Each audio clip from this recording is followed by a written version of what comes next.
안녕하세요. hun부중학교 2학년 학생 여러분, 현기쌤입니다. 이번 시간엔 33강 문벌귀족사회의 성립과 동요에 대해 공부할 시간입니다. 프린트는 37페이지고요. 교과서는 118에서 119쪽에 해당하는 부분입니다. 자, 여러분 우리가 지난 시간에 뭘 공부했죠? 그쵸, 고려의 대외관계를 공부했습니다. 자, 대외관계를 볼 때는 어떻게 바라봐야 한다? 그 국가의 대외관계라고 하는 건 뭐에 따라 결정된다?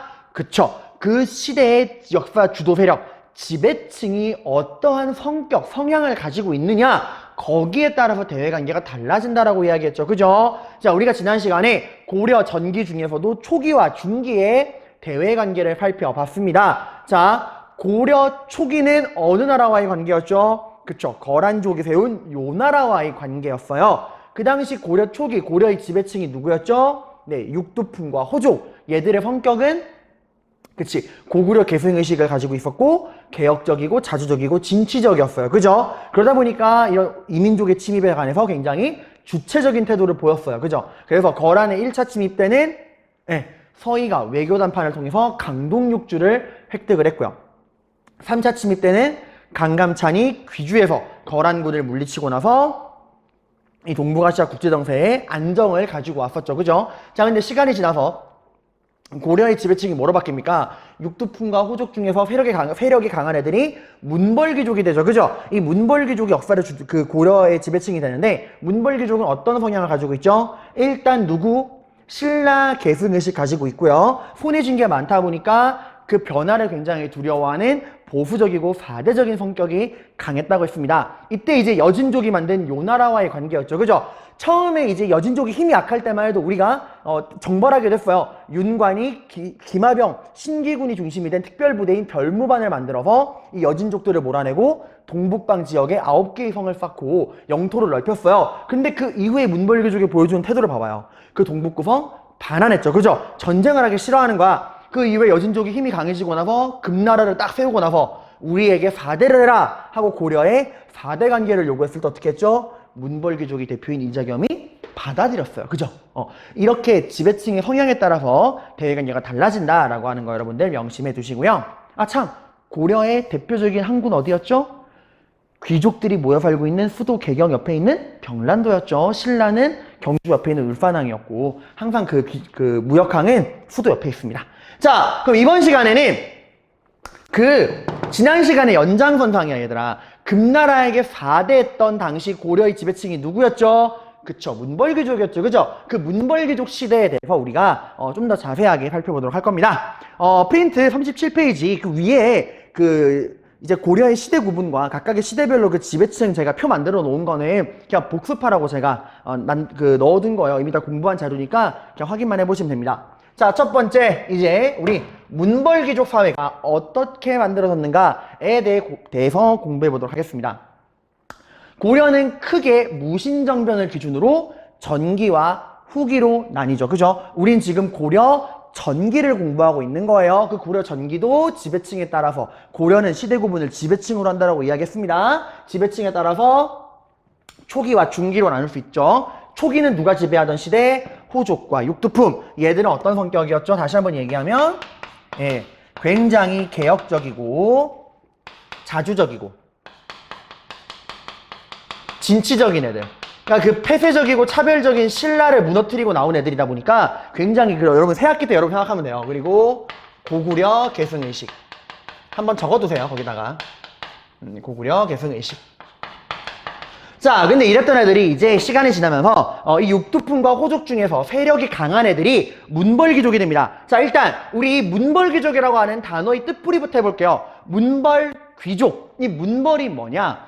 집안 대대로 고위 관리를 배출한 명문 집안을 뜻합니다. 자, 고려에서 여러분들 고위 관리, 고급 관리라 그러면 몇 품 이상의 관리를 말한다고 했죠? 굉장히 중요하다고 했어요. 몇 품 이상? 네, 5품 이상입니다. 고려는 1품부터 9품까지 그 관리의 등급이 나눠져 있는데 그 고급 관리의 기준이 5품 이상이에요. 그 집안 대대로 5품 이상의 관리를 계속해서 배출하는 명문 집안을 문벌이라고 합니다. 그 문벌이 이제 귀족이 되는 거예요. 명문 집안이. 자, 그러면 이 문벌귀족은 어떻게 형성이 되느냐? 형, 여러분 여기 혹시 강의를 듣는 친구 중에서 여러분 집안이 혹시 뭐 파평윤 씨라든가 파평윤 씨라든가 경주김 씨, 경원이 씨, 해주채 씨 이런 분들이 있나요? 아마 지금 제가 말한 게 여러분의 집안이라면 여러분은 시대를 잘못 타고난 거예요. 이 시대에 태어났으면 여러분들은 정말 아무것도 하지 않아도 돼. 자, 이 문벌귀족은 그런 방금 제가 말한 그런 뭐 파평윤 씨니 해주채 씨니 경주김 씨 같은 그런 문벌귀족이 어떻게 형성되고 어떤 특권을 누리느냐? 일단 여러분들 이건 제도사에서 공부했던 거긴 합니다. 자, 일단 이 문벌귀족은 정치적으로는 어떤 특권을 가지고 있느냐? 한 집안에서 오품위상의 고위관리가 나오잖아요. 그러면 그 오품위상의 고위관리가 속한 집안의 자손들은 공부를 하지 않고서 과거 시험을 보지 않고서도 관직에 나아갈 수가 있어요. 이게 뭐였죠? 조상님의 은혜 덕분에 관직 생활을 한다. 음서였죠. 이 음서를 통해서 문벌귀족들은 정치적인 특권을 누리게 됩니다. 이걸 통해서 굉장히 관직과 권력을 독점하게 돼요. 이게 정치적인 특권, 음서였죠. 문벌귀족이 가지는 정치적인 특권, 음서. 자, 그리고 경제적으로는 어떤 특권이 있나요? 여러분, 나라를 위해서 이제 관직에 복무하는 대가로 받는 토지가 뭐였죠? 전시과였죠. 그죠? 그건 내가 나라를 위해 일하는 대가로 받는 거니까 내가 관직을 그만두거나 하면은 돌려줘야 되잖아. 근데 신분의 대가, 너 오품위상 관리가 됐네? 너 나름 고위 귀족, 높은 귀족 집안이네? 너의 신분의 대가, 네가 그럼 높은 귀족 집안이니까 너의 신분의 대가로도 토지를 주겠다라고 하는 게 있어요. 나라를 위해 일하는 거랑 별도로 신분의 대가로 받는 토지가 있습니다. 그게 뭐였죠? 마찬가지로 음자가 들어가는 공음전이었죠. 이 공음전이라고 하는 토지는 여러분들 이 문벌귀족들이 가지고 있는 경제적인 특권이라고 이야기했어요. 이건 신분의 대가로 주는 거니까 죽은 이후에 자기 집안 자손들에게 뭐 할 수 있죠? 세습이 가능합니다. 그러니까 경제적인 그 지위를 뒷받침해 주는 거예요. 그리고 이게 엄청나게 넓어. 참고로 여러분들 공음전이라고 해도 그 땅에 소유권을 주는 건 아니에요. 뭘 주는 거였죠? 세금을 거둘 수 있는 권리, 수조권을 주는 거였다는 거는 명심하시기 바랍니다. 자, 그리고 여기 좀 지울게요, 여러분들.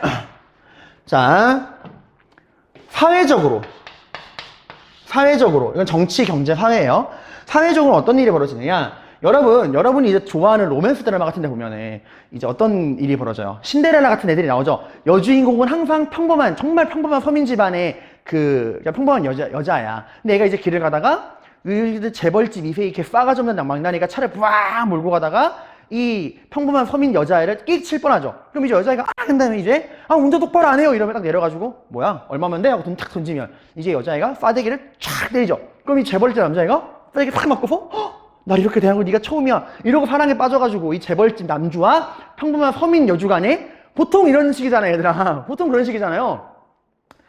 현실에서는 그런 일이 일어날 수가 없어. 왜 그런 걸 드라마로 함겠니? 현실에서 일어나지 않으니까 드라마인 거예요. 여러분 그런 높은 재벌집 뭐 현대, 삼성 같은 우리나라의 재벌집 있죠? 그런 집안은 결혼을 누구랑만 할까? 우리 같은 서민들이랑 안 합니다. 그 적어도 같은 위치에 있는 그들만의 리그야. 그들끼리 결혼을 해요, 여러분들.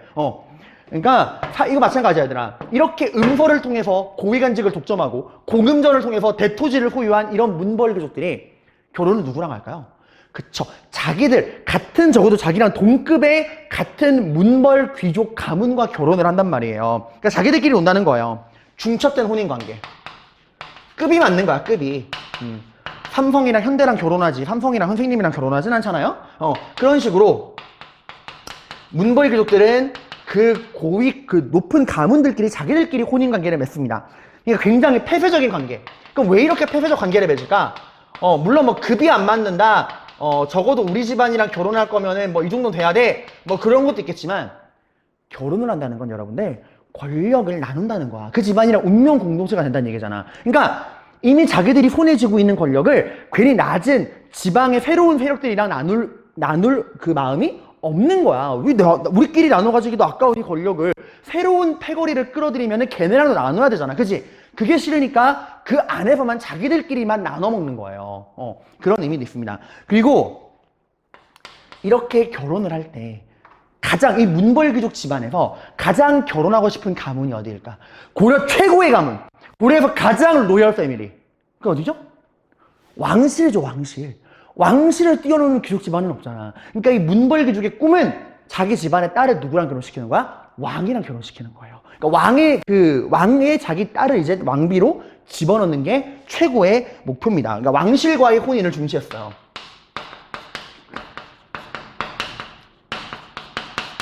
자, 이게 여러분들 문벌귀족입니다. 정치적으로는 음서를 통해서 권력을 독점하고, 경제적으로는 공문전을 통해서 대토지를 소유하고, 사회적으로는 그들끼리의 중첩된 혼인관계를 통해서 권력을 독점하고, 왕실과의 혼인을 중시하는 게 문벌귀족이에요. 당연히 얘들은 어떤 성격이죠? 굉장히 보수적이고 사대적이고, 누구 계승의식? 신라 계승의식 가지고 있다고 했었죠, 여러분들. 자, 그러면 얘들아, 이런 문벌귀족들이 이제 여러분들 나라를 이끌어갈 때 어떤 문제가 생기는가 볼 겁니다. 일단 여러분도 알고 있겠지만 권력은 조화와 균형이에요. 어떤 권력이 골고루 나눠지지 않고 어떤 특정 세력에게만 권력이 몰려있으면 거기로부터 소외된 사람들의 불만이 터져 나올 수밖에 없어요. 백제 멸망, 고구려 멸망을 얘기했잖아. 저번에 제가 이야기했죠. 아프리카에서 원숭이 어떻게 잡는다고?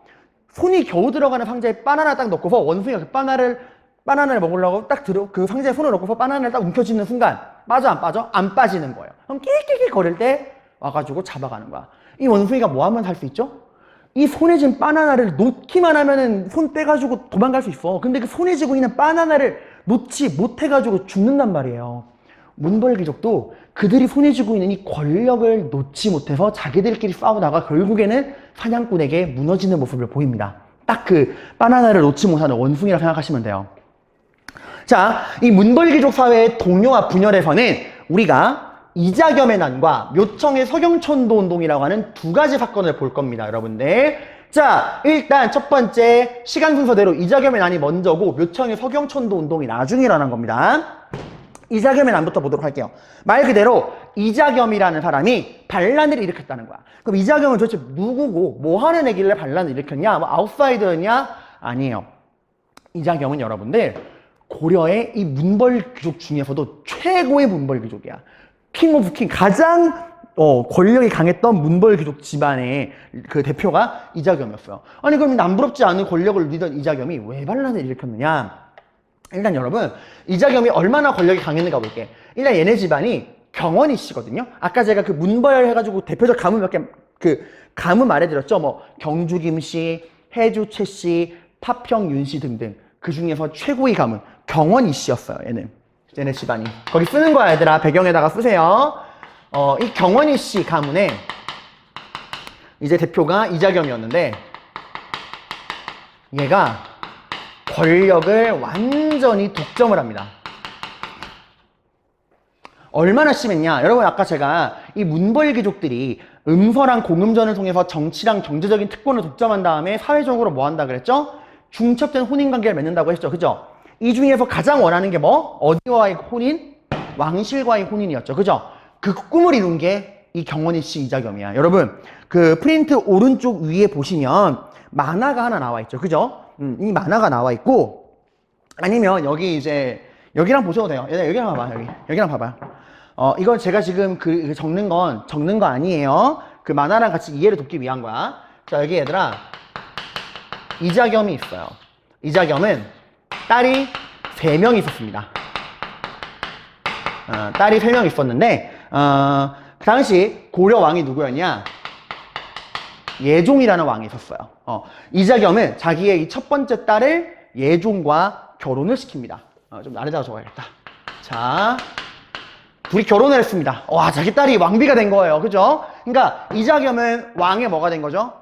장인어른이 된 거죠. 장인어른이죠. 그죠? 그리고 이 예종과 이자겸의 딸 사이에 인종이라고 하는 왕이 태어납니다. 이제 이자겸은 뭐야? 예종에게는 장인어른이지만 인종에게는 뭐예요? 엄마의 아빠니까 외할아버지인 거예요. 그죠? 근데 이자겸의 욕심은 끝이 없어. 여기서 이미 끝나야 돼. 그지? 한번 결혼시켰으니까 끝이잖아. 근데 이자겸은 이 왕실과의 혼인관계를 놓치고 싶지 않은 거야. 놓치지 않을 거예요. 이런 거예요. 얘들아, 이 나머지 딸 있죠? 둘째, 셋째 딸. 인종한테 뭐니? 그래, 자기 엄마의 언니, 엄마의 동생 언니잖아. 이모란 말이에요, 이모. 근데 이자겸은 나머지 딸들과 인종을 결혼시켜버립니다. 이모랑 결혼을 한 거예요. 어이, 그 개막장이가 싶죠, 여러분들. 그만큼 권력의 욕심이 강했다는 거야. 자, 봐봐. 이렇게 되니까 인종 입장에서는 이자겸을 뭐라 불러야 돼요? 외할아버지이자 동시에 뭐죠? 자기 아내의 이모이자 아내의 아빠잖아. 장인어른인 거야. 그러니까 외할아버지이자 장인이 된 거예요. 개 족보죠, 이거 진짜. 근데 이런 상황이었다는 거야. 그러니까 얘들아, 사실상 이때 고려는 왕은 인종이지만 실제 권력은 누구 손에 있을까? 이자겸 손에 있는 거예요. 이자겸 그 역사서에 나와. 집안에 막 고기가 썩어 나가고 이자겸에게 잘 보이려는 사람들이 전국 각지에서 몰려와가지고 막 바글바글 했대요, 진짜. 자, 이러니까 누가 열받을까? 누가? 인종이 열받겠죠. 이건 씨 외할아버지야, 장인이야, 이 나라의 왕이 나야, 우리 외할아버지 장인이야. 너무 열받는 거야. 그래서 인종이 이대로 안 되겠다. 이대로 가다간 이자겸에게 나라를 빼앗길 수도 있겠다. 그래가지고 인종이 선빵을 때립니다. 그러니까 왕이 신하를 없애기 위해서 싸움은 선빵이지 하고 선빵을 빵 쳐요. 근데 여기서 이자겸을 죽였으면은 그나마 나았을 텐데 과정을 보시면 져요. 이자겸에게 신하에게 왕이 선빵을 때리고서는 그 신하를 못 이깁니다. 이자겸이 반격을 해가지고 이제 왕을 위기로 몰아넣어요. 그럼 이자겸이 그래도 한 나라의 왕을 상대로 이길 수 있는 이유가 뭔지 알아요? 여러분 이 역사에 관심 있는 친구들은 알 건데 나무위키 검색해봐요. 우리나라 역사에 등장하는 모든 무장 중에서 최고의 무력을 가지고 있는 사람, 포드마스터 척준경이라고 이게 막 여러분 유명한데 척준경이라는 사람이 있거든요. 진짜 역사서에 나와 있는 기록을 믿어도 이건 인간인가 터미네이터가 의심갈 정도로 거의 중국의 여포랑 항우 있죠. 걔들 수준의 엄청난 무장이야. 싸움 최고입니다. 윤관의 별무반 있죠. 그 별무반의 최고 선봉장이 얘였어요. 여진족 때려잡던 선봉관이었어. 얘가 이자겸의 부하였거든. 이게 척준경의 힘을 빌려서 이자겸이 반격을 합니다. 이때 어느 정도 왕이 위기였냐? 궁궐이 불타요. 왕은 도망치고 궁궐이 불탑니다. 이제 이 나라가 완전 이자겸 손에 떨어지기 직전인 거예요. 근데 결론적으로는 결국 이 이자겸의 반란은 실패합니다. 그러니까 여러분 이자겸의 반란은 이거 알아둬야 돼. 이자겸이 먼저 왕을 몰아내겠다 반란 일으킨 게 아니야. 이자겸이 권력을 독점하니까 왕이 먼저 선빵 때렸다가 이자겸이 뭐야 하고 반격을 한 거예요. 이자겸이. 그러다 이렇게 된 건데 그 이자겸이 결국에는 잘 나가다가 고려를 손에 넣기 직전에 죽습니다. 왜 죽냐? 포드마스터랑 내분이 일어나요. 그러니까 인종이 딱 보니까 이자겸이 강하다기보다는 이자겸의 부하인 척준경이 너무 강한 거야. 그래서 이 인종이 척준경을 꼬드겨 들어요. 야, 근데 네가 윤관과 함께 이 고려를 위해 싸우던 장군인데 왜 이런 간신 밑에서 있느냐? 나라를 위해 한번 공신이 되어봐라. 이래가지고 척준경을 살살 꼬드겨가지고 척준경이 이자겸을 배신합니다. 그러니까 여러분 척준경은 싸움만 잘하지 머리에 든 건 없어요. 중국의 여포랑 항우 생각하면 돼. 싸움만 잘하는 애들 있죠? 그런 느낌이에요. 내분이 일어나서요. 결국에는 이자겸도 죽어. 척준경도 나중에 귀양 가요. 나중에 왕에게 버림받습니다. 아무튼 어찌어찌 반란은 진압했으나 왕의 미신이 말이 아니죠, 여러분들. 신하에게 선빵 때렸다가 반격당해가지고 궁궐이 불타고 겨우겨우 반란 진압하고 결국 반란은 진압했지만 왕권이 약해지는 거예요. 여러분 그렇게 보면 반란을 진압하는 게 무조건 왕권 강화랑 연결되는 게 아니야. 통일신라 중대에 김흠돌의 반란은 왕이 주도적으로 반란을 진압했으니까 왕권 강화랑 연결됐지만 통일신라 하대 김원창의 반란, 장보고의 반란은 반란을 진압했으나 그 과정에서 이제 왕이 제대로 된 모습을 보여주지 못하니까 왕권이 약화되었잖아요. 이것도 마찬가지야. 이 반란의 결과 왕권이 땅바닥에 떨어집니다. 그리고 더 문제는 뭐냐? 얘들아, 이 문제의 원인이 뭐예요? 지금 이런 나라 꼬라지가 개판이 났는데 이런 이유가 뭐야? 그죠? 근본 원인은 이거예요. 한 집안에서 모든 권력을 독점하니까 소외된 사람들의 불만이 터져 나온 거야. 그치? 그럼 여기서 문벌귀족이 깨달은 게 있다면 이자겸을 제외한 문벌귀족들이 뭔가 깨달은 게 있다면 야, 씨 이거 한 집안에서 권력을 독점하니까 이런 갈등이 벌어지는구나. 이제 어떻게 해야겠다? 권력을 좀 나눠야겠다 라는 생각을 하는 게 합리적이죠. 그죠? 근데 아까 말했잖아. 문벌귀족 어떤 존재야? 상자에 들어있는 바나나를 딱 움켜쥐고서 안 빠지네? 안 빠져? 야, 이것만 놓으면 돼. 아, 놓기 싫어. 이러는 거예요. 이자겸이 죽은 다음에 나머지 문벌귀족들의 꿈이 뭘까? 이자겸이 죽었네? 내가 제2의 이자겸이 되겠다. 내가 제2의 경원희 씨가 되어보겠다. 라는 마음밖에 없는 거야. 그러니까 이 이후에도 문벌귀족 사회가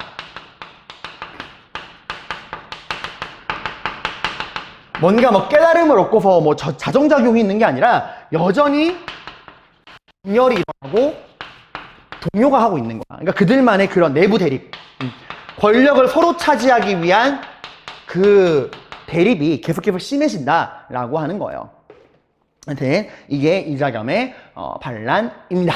자, 그러면 여러분들 이자겸의 난 이후에 문벌귀족은 교훈을 얻었다 못 얻었다? 못 얻었다. 여전히 권력을 손에 쥐고서 자기들끼리 싸움박질하고 있다. 그 결과 어떤 일이 벌어지느냐? 문벌귀족 사회를 더 나락으로 빠뜨리는 두 번째 반란, 묘청의 난, 묘청의 서경천도 운동이 발생을 합니다. 자, 그러면 묘청은 뭐 하는 사람이고 얘가 왜 반란을 일으켰는가? 여기에 대해 살펴보도록 하겠습니다.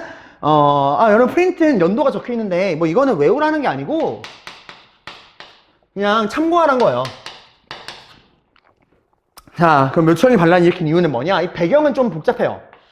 사실 묘청의 서경천도 운동이 더 중요합니다. 훨씬 중요도 따지면. 배경을 우리가 국외적 배경이랑 국내적 배경으로 나누어서 살펴보도록 하겠습니다. 자, 국외적인 배경. 일단 그래서 어떤 일이 있었냐? 북방에서 여러분, 제가 지금 문벌귀족이 지배할 때였죠. 우리 저번 시간에 대외관계를 배웠어. 문벌귀족이 지배하던 고려, 중기, 고려는 어떤 나라랑 관계가 문제가 됐었죠? 그쵸. 여진족이 만들었던 금나라. 얘네가 힘이 엄청 세져가지고 고려한테 우리가 금나라가 거란 쪽에서 온 요 나라 멸망시키고 송나라 남쪽으로 쫓아내고 그리고 고려한테 말했죠. 뭐 하라고? 꿇어. 4대 관계 맺어! 라고 딱 이야기했죠. 너 나랑 4대 관계 맺을래? 아니면 죽을래? 맞짱 한번 뜰래? 했더니 고려가 깨갱 했잖아요. 그 금의 4대 요구. 그렇게 오랑캐라고 무시하고 한때 고려를 부모의 나라로 섬기던 그 여진족에게 오히려 우리가 그 여진족을 주인으로 섬기는 4대 관계를 우리가 맺게 된 거예요. 그 당시 이 금나라의 4대 요구를 받아들인 문벌귀족의 대표가 누구였죠? 그쵸, 얘예요, 얘. 이자겸이야, 그때. 손에 쥐고 있는 권력을 놓기 싫으니까.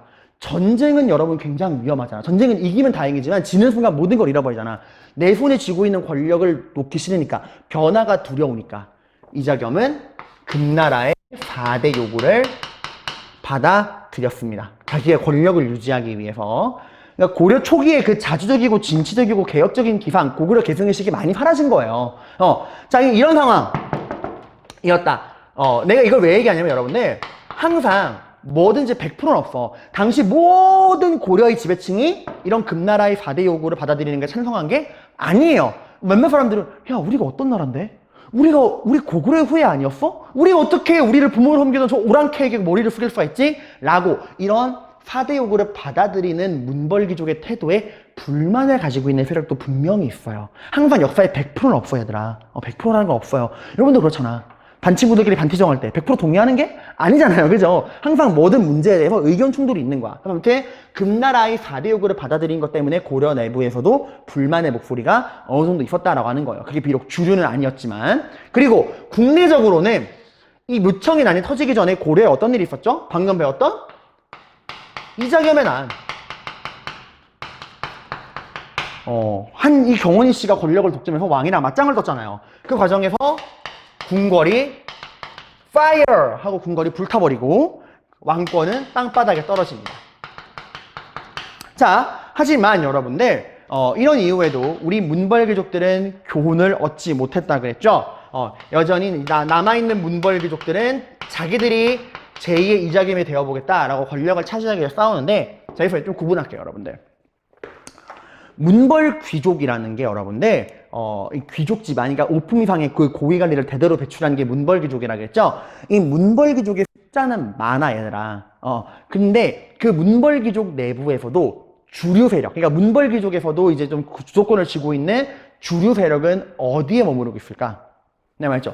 귀족 중에 귀족이라면 지방에 살아야 돼요? 수도에 살아야 돼요? 그쵸, 수도에 살아야죠. 여러분, 우리나라 봐봐. 이건 제가 제발 오해하지 마요. 제가 계급론 이야기하는 게 아니에요. 지금 우리나라에 돈 많은 부자들은 많아. 근데 정말 사회의 주류층, 이 나라의 막 그 정치와 경제를 주도한다라고 하는 이 나라의 좀 높은 계급의 사람들은 다 어디 몰려 있습니까? 다 서울에 몰려 있잖아. 그지? 다 서울에 몰려 있어. 얘들아, 서울에 산다는 것만 해도 어느 정도 지위가 된다는 거예요.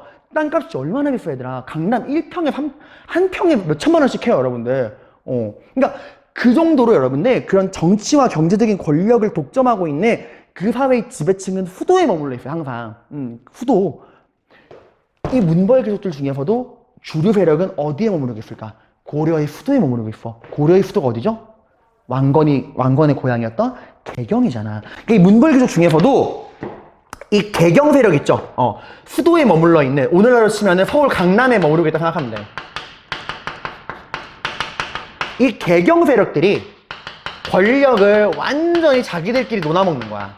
이자겸이 죽고 난 이후에 이 개경 세력들이 그 이자겸이 가지고 있던 권력을 자기들끼리 딱 차지하고서 권력을 놓지 않는 거예요. 자, 이러다 보니까 누가 열받을까요? 지금 가장 여러분 이 상황에서 열받는 게 누굴까? 왕이죠, 왕. 우리 불쌍한 인종. 자기 이모랑 결혼하고 외할아버지이자 장인이었던 사람이랑 한판 승부까지 벌였는데 궁궐은 불타버리고 이제 좀 이자겸 없애버린 다음에 이제 좀 나라가 정상으로 돌아가나 했더니 자기 근처에 있는 신하들은 자기들끼리 권력 딱 차지하고서 왕을 여전히 허사비로 만들어 놓고서 있는 거야. 여러분, 왕이 얼마나 기분 나쁘겠어요. 이자겸을 겨우 몰아냈더니 이 수도에 있는 문벌귀족들이 자기들끼리 권력 딱 잡고서 여러분을 허사비로 만들어 놓은 거야. 자, 여러분이 인종이라면 이런 상황에서 어떻게 이 문제를 해결해야 될까? 이 개경의 문벌귀족들이 독점하고 있는 이 권력을 어떻게 해서 빼앗을 수 있을까요? 어떻게 왕권을 강화시키고 나라를 정상으로 돌릴 수 있을까? 왕 혼자서 이런 음서랑 공음전과 중첩된 혼인관계로, 봐봐, 얘들 다 하나의 패밀리야. 얘네가 한 세력이에요. 자기들끼리 그 똘똘 그 결혼이라는 관계로 똘똘 뭉쳐있는 그 집단이란 말이에요. 왕 혼자 자기의 힘만으로 이 개경, 모든 그 음서랑 공음전으로 정치와 경제를 독점하고 있는 이 개경의 문벌귀족을 이길 수 있을까? 왕 혼자서? 못 이깁니다. 왕 혼자서는 이길 수가 없어요. 그럼 어떻게 하죠? 나를 도와줄 파트너가 필요합니다. 마치 신라 시대에, 신라 중대에 전제왕권을 형성한 왕들이 진골귀족을 견제하기 위해 누구를 끌어들였죠? 육두품을 끌어들였듯이 왕도, 인종도 새로운 이 개경의 문벌귀족을 견제하기 위한 새로운 친구, 자기의 파트너를 모집합니다. 그게 어디 있는 파트너냐? 수도에 있는 귀족들이 모든 걸 독점하고 있으면 누가 불만을 가질까? 그치, 수도에 머무르지 못하는 지방에 있는 귀족들이 불만을 가지겠죠. 왜 서울 강남 패밀리들끼리만, 개경 패밀리들끼리만 다 헤쳐먹어? 왜 얘들끼리만 다 헤쳐먹지? 라는 불만을 가지잖아. 그 지방 세력들 중에서도 개경 세력과 급이 돼야 될 거 아니야, 얘들아. 불만이 많다 그래서 지방에 막 요만한 꼬맹이 데려와봐서 상대가 안 돼요. 개경 애들이 뭐야? 펑 차버리면 끝난단 말이야. 개경 애들에 비해 소외당했지만, 불만이 쌓였지만 적어도 개경 애들과 한판 뜰 수 있을 만큼의 체급이 되는 애들. 그게 어디 있는 애들일까? 고려의 왕건이 여러분들 비록 수도는 개경에 정했지만 고구려 계승의식을 내세우면서 어떤 도시를 굉장히 중시했죠? 우리는 고구려의 후예다. 옛 고구려의 수도인 평양을 서쪽에 있는 수도로 임명하겠다. 서쪽의 수도로 임명하겠다. 라고 하면서 서경이라고 부르면서 강조했잖아. 그 서경. 그 서경, 옛 고구려의 수도인 그 서경에 머무르고 있는 귀족들. 개경 세력을 견제하기에 딱 좋은 애들이죠. 불만도 쌓여있고 힘도 나름 있는 거야. 개경 애들이랑 한판 좀 비벼볼 만한 체급이 되는 애들인 거예요. 그래서 인종은 이 서경 세력들을 적극적으로 등용을 합니다. 개경의 문벌귀족들을 견제하기 위해서. 지금 말 이해가죠, 여러분들? 어떤 그 흐름인지 이해가죠? 이자겸 치워버리고 개경 애들이 권력 독점하고서 왕 허섭이 안 되니까 왕이 어떻게 한 거야? 이 개경 세력 견제하기 위해서 서경 세력, 서경의 문벌귀족을 등용을 한 겁니다. 자, 서경 세력. 이 서경의 문벌귀족들의 대표가 누구였냐? 바로 묘청이라고 하는 사람이었어요. 얘네를 등용을 합니다. 자, 그리고 뭐 하는 거야? 정치를 개혁하려고 그러는 거야. 이 문벌귀족이 독점하고 있는 이 고려 사회를 좀 바꿔보겠다라고 하는 마음이 인종한테는 있는 거예요. 자, 그때 여러분들 이 서경 세력은 여러분 하는군요, 여러분들. 항상 명분 싸움입니다. 상대방 세력, 나랑 반대되는 세력을 몰아내기 위해서는 그 세력과는 뭔가 다른 주장과 다른 비전을 제시해야 돼. 왕건이 고려를 건국할 때, 신라를 무너뜨리고 고려를 건국할 때도 내가 만드는 나라는 신라랑은 다르다 하면서 새로운 브랜드로 고구려 계승을 내세웠잖아요. 지금 애들도 그래. 지금 이 개경에 있는 문벌귀족은 어떤 애들이에요? 어떤 성격이죠? 굉장히 손에 쥔 걸 놓기 싫어하는 보수적이고 사대적이고 어떤 계승의식 가지고 있어요? 신라 계승의식 가지고 있잖아. 그치? 얘 대표가 이자겸이었던 거잖아. 그치? 그래가지고 이 여진족들, 금나라의 그런 4대 요구에도 고개를 숙였잖아. 이런 애들을 견제하기 위해서는 얘들과 반대되는 얘기를 하겠죠.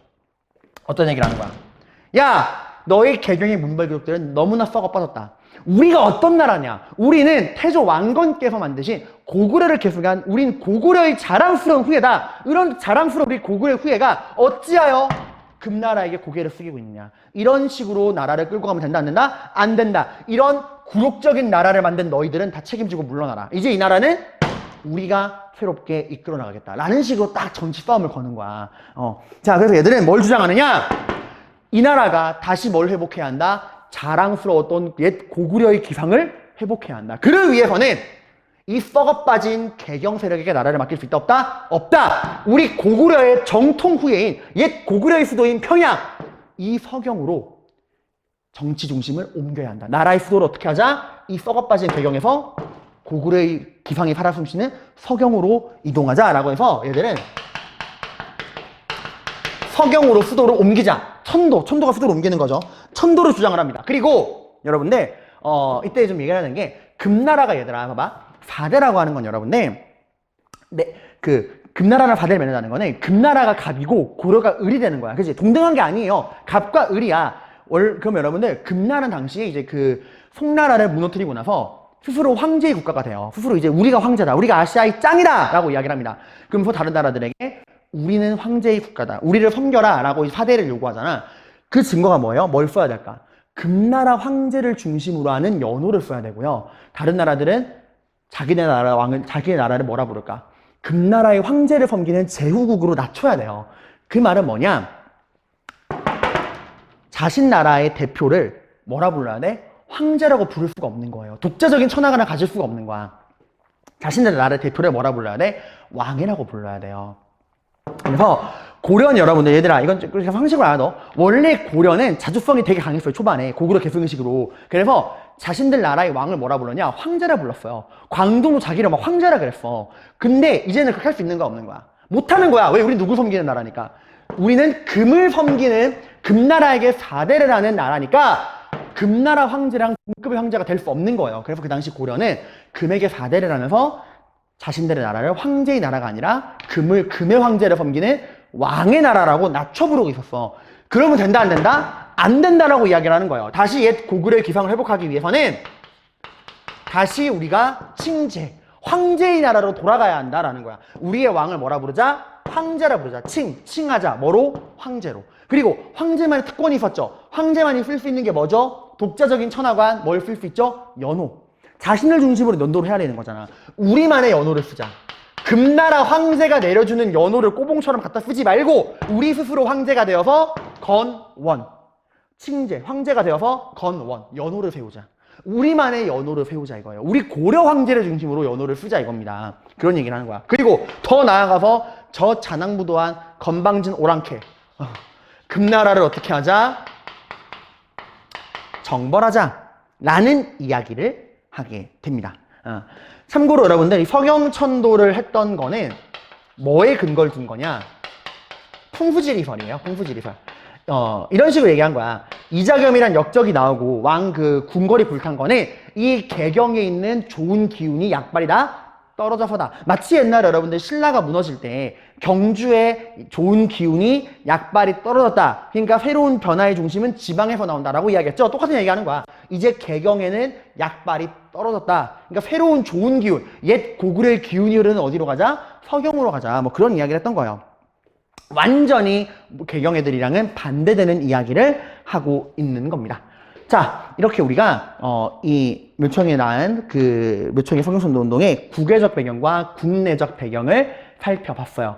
금나라의 4대 요구를 이자겸이 받아들였던 상황, 그리고 그런 이자겸의 반란으로 궁궐이 불타고 왕권이 땅바닥에 떨어져 있었고, 하지만 이런 상황에서도 개경 세력, 그 고려의 개경에 있는 문벌귀족들은 자기들끼리 음서, 공음전, 혼인관계를 통해 권력을 독점하고 점점점 보수적으로 변해가고 있었다. 그 상황에서 왕이었던 인종은 나라를 좀 바꿔보기 위해서 이 개경 세력들을 견제하기 위해서 서경 세력들을 등용을 했다. 이 서경 세력들은 이 개경 세력과 완전 반대되는 주장, 수도를 서경으로 옮기고 황제가 되어 연호를 쓰고 금나라를 정벌하자라는 주장을 했다. 여기까지 이해가죠? 자, 그럼 이제 이 개경의 세력과 서경의 세력을 비교해 보도록 합시다. 자, 여러분, 그럼 우리 이제 서경파와 개경파를 비교하러 갈 건데요. 그 전에 잠깐 우리 필기를 안 한 게 있어가지고. 묘청의 난에 이제 배경 공부했죠. 국외 국내. 자, 그럼 여러분들, 결국 이 묘청의 서경천도 운동이라고 하는 거는 어떤 성격을 가지고 있는 거냐? 바로 이 문벌귀족 사회, 이 문벌귀족 사회의 일종의 내부 대립이에요. 그러니까 이게 좀 다른 게, 이제 진골귀족과 호족과 육두품이 붙었다, 그런 개념이 아니라 그 문벌귀족 내부에서도 권력이 제대로 나눠져 있다, 안 나눠져 있다? 안 나눠져 있다는 거야. 이 문벌귀족 내부에서도 수도에 있는 개경 애들이 모든 걸 다 가지고 있다 보니까 소외되어 있는 지방의 문벌귀족들이 그 개경의 문벌귀족과 한판 붙은, 그러니까 문벌귀족 사회의 내부 대립이에요. 어느 세력과 어느 세력 간에 수도에서 모든 걸 독점하고 있는 개경 세력과 지방 세력의 대표인 서경 세력 간의 내부 대립인 겁니다. 그러니까 이 개경 세력의 권력 독점에 반발했다라고 하는 이 성격을 여러분들이 알아두셔야 돼요. 자, 그럼 이제 한번 우리 서경파랑 개경파를 비교해 보도록 합시다. 일단 여러분, 인물, 얘들아, 이 표는 정말 중요해요. 되게 잘 나오니까 잘 알아두셔야 됩니다. 서경파의 대표는 바로 묘청이에요. 그리고 정지상이라고 하는 사람이 있습니다. 묘청과 정지상이 있고, 개경파, 이 개경 세력의 그 개경 문벌귀족의 대표가 바로 누구냐? 김부식이라는 사람이에요. 이 사람도 되게 중요한 사람이에요. 우리나라에 현존하는 역사책 중에 가장 오래된 역사책이 바로 삼국사기라는 책이거든요. 그 삼국사기를 저술한 사람이 김부식입니다. 자, 삼국사기 저술한 사람이에요. 삼국사기는 말 그대로 삼국, 고구려, 백제, 신라의 역사를 정리한 책입니다. 그럼 왜 얘가 그런 책을 썼는가? 그건 좀 이따 다시 얘기할게요. 자, 어쨌건 인물 맞고요. 출신, 서경판 당연히 어디예요? 지방 출신입니다. 지방 출신. 어디? 서경. 서경으로 대표되는 그 지방의 신진 세력이에요. 새롭게 떠오르는 지방 세력이고, 이 김부식으로 대표되는 개경파는 어떤 세력이에요? 수도인 개경의 근거지를 두고 음서와 공음정과 중첩된 혼인관계로 모든 고려의 정치, 경제적인 권력을 독점하고 있는 중앙 출신의 문벌귀족입니다. 그러니까 지방 출신이냐, 중앙 출신이냐, 그런 차이가 있는 거죠. 자, 사상은 어떤 사상이냐? 서경파는 여러분들 애초에 주장하는 게 뭐야? 옛 고구려의 기상이 살아 숨쉬는 서경으로 수도를 옮겨야 한다. 그게 어디에 근거를 두고 있는 거예요? 자연환경에 따라서 인간의 운명이 결정된다. 풍수지리설. 그리고 여러분들, 이 묘청이라는 사람은요, 승려예요. 스님이야, 스님. 스님입니다. 이 묘청은 스님이거든요. 당연히 스님이니까 어떤 사상을 중시할까요?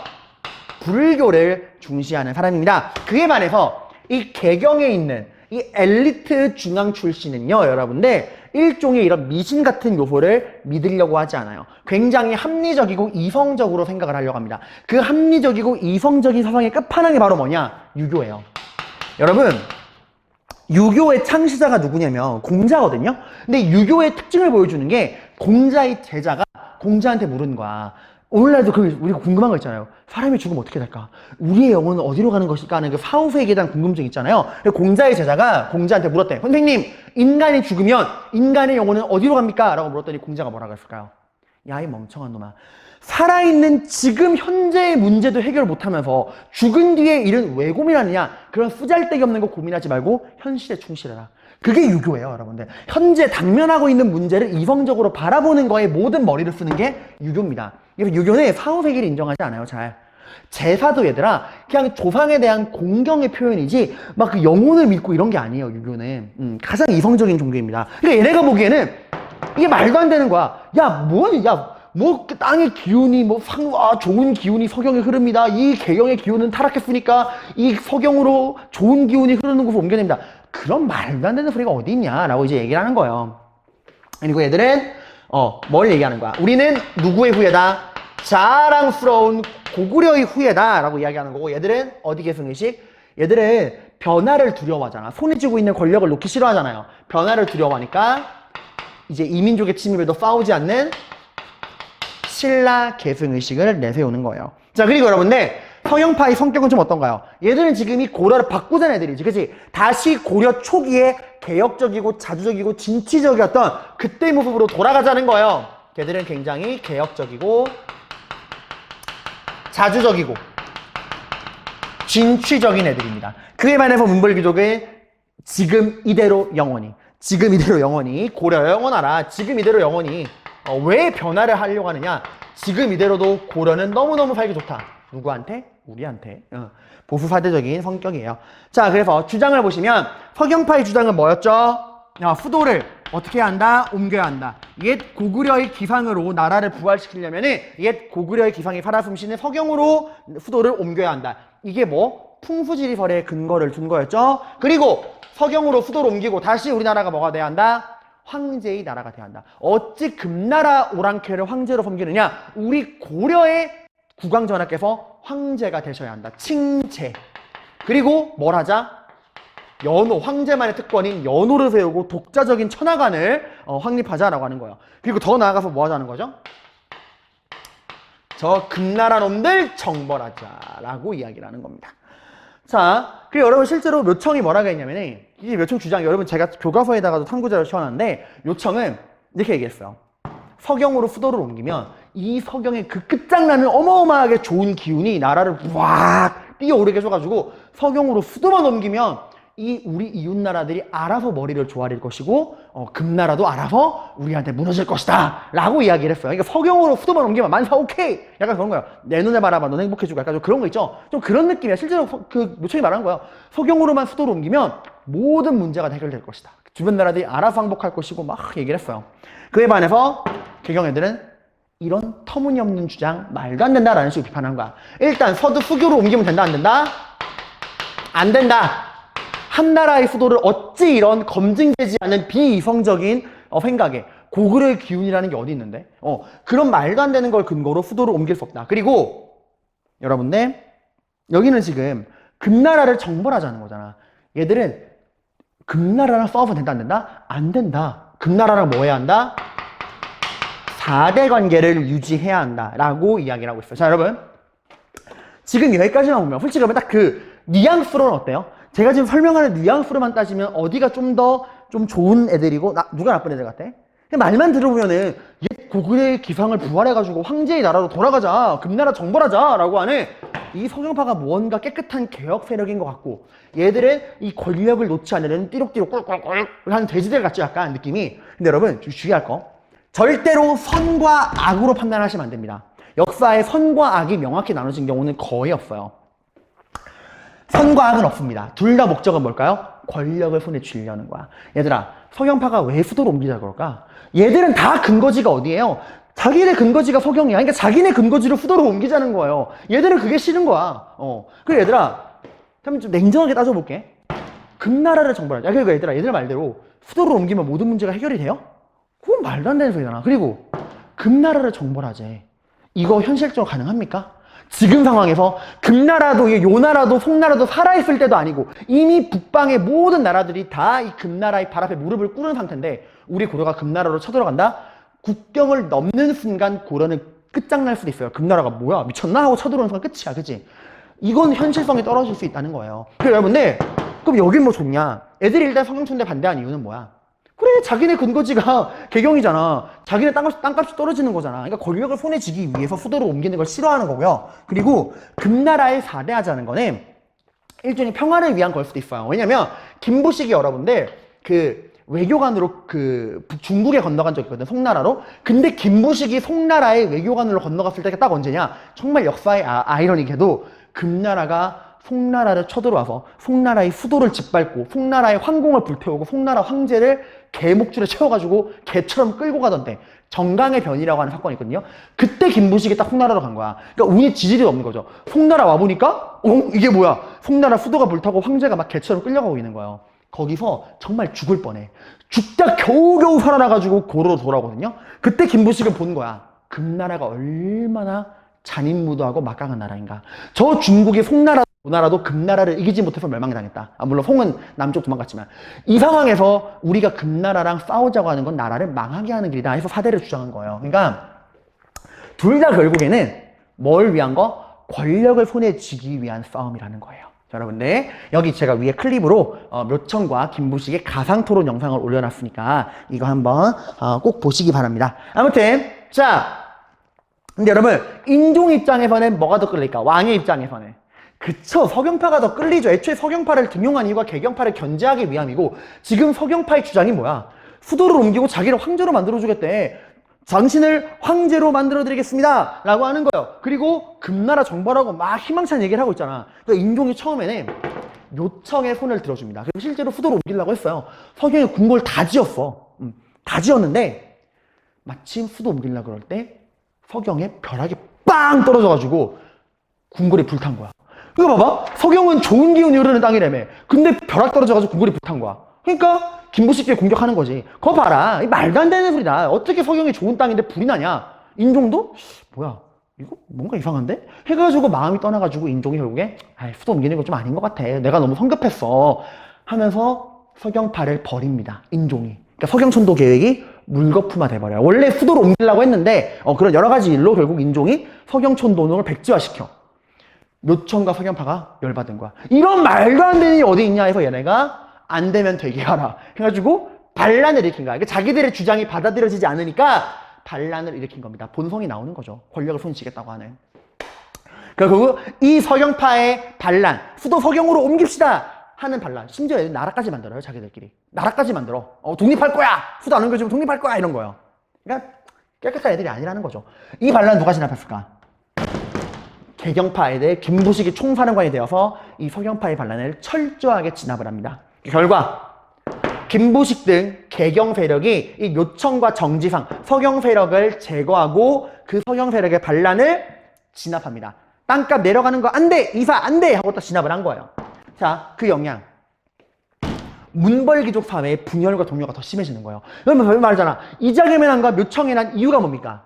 그죠? 문벌귀족이 권력을 독점하고 있으니까 이런 일이 생기는 거 아니야. 그치? 근데 봐봐. 그 문벌귀족 내부에서도 권력을 제대로 나눠 가지지 못하니까 개경파, 성파 둘 다 문벌귀족이잖아. 얘들끼리 싸움박질 난 거예요.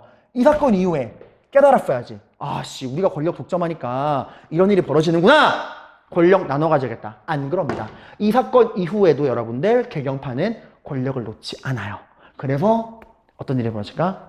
결국 소외받았던 아웃사이더 중에 아웃사이더인 군인들이 반란을 일으켜서 다 때려잡는 거야. 이 문벌귀족들. 그게 바로 무신정민입니다. 자, 아무튼 여러분 이번 시간 저랑 이 문벌귀족 사회의 성립과 동요, 문벌귀족 사회의 그 음서, 정치적인 특권 음서, 경제적인 특권 공음전, 사회적인 중첩혼, 그리고 권력의 독점으로 일어난 부작용, 이자겸의 난, 묘청의 난 공부했죠. 묘청의 난은 이런 배경과 내용, 서경파랑 개경파의 대립 살펴보시고요. 여러분 교과서에 제가 앞장과 뒷장에 탐구 자료를 많이 실어놨으니까 탐구 자료 꼭 살펴보시길 바랍니다. 그리고 여러분 이거 하나만. 여러분 우리나라가 일제에게 지배당하던 일제강점기 시대가 있는 거 알죠? 우리가 일본의 식민지였던 시대에 그때 유명한, 정말 나중에 한학년 되면 배울 건데 유명한 독립운동가 중에 신채호라는 분이 계세요. 독립운동가이자 역사학자인데 그분이 우리 역사에 대해서 이제 글을 쓸 때 이 묘청의 서경천도 운동을 뭐라고 평가했느냐? 우리 조선 역사 1000년 내, 우리 조선의 1000년 역사 동안에 제1대 사건이다. 그러니까 가장 중요한 사건이었다. 1대 사건이었다라고 이야기를 합니다. 왜 이런 이야기를 했느냐? 이렇게 말한 거야.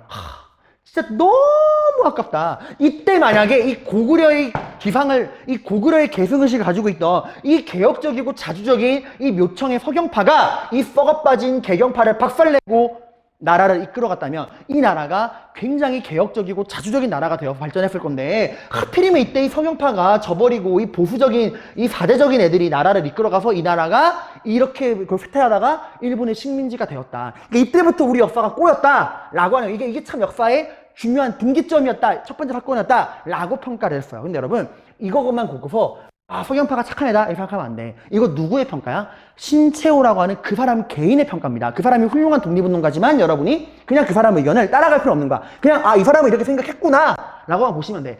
그 사람은 왜 그런 말을 했는지 알아요? 당시 시대가 일제강점기잖아. 그러니까 사람들에게 자부심을 심어줘야 되는 거야. 우리는 일본의 식민지, 못난 나라, 못난 민족, 아유, 우리가 참 못난 나라지. 이렇게 사람들이 열등감에 빠지니까, 아니야! 우리 민족은 일본의 식민지가 될 만한 그런 못난 민족이 아니야! 라고 하면서 사람들에게 자부심을 끌어줘야 되니까, 이것만 아니었어도, 우리가, 일본도 먹어치우고, 막 이런 식으로 사람들의 그런, 감정을 끌어올려야 되니까 이런 얘기를 했던 거예요, 여러분들. 근데 이거는 그냥 이런 평가도 있었다. 이것도 되게 잘 나와. 자료에 1000년 제1대 사건이다. 라고 그러면은 묘청의 서경천도 운동을 지칭하는 겁니다. 이번 시간 고생 많으셨습니다.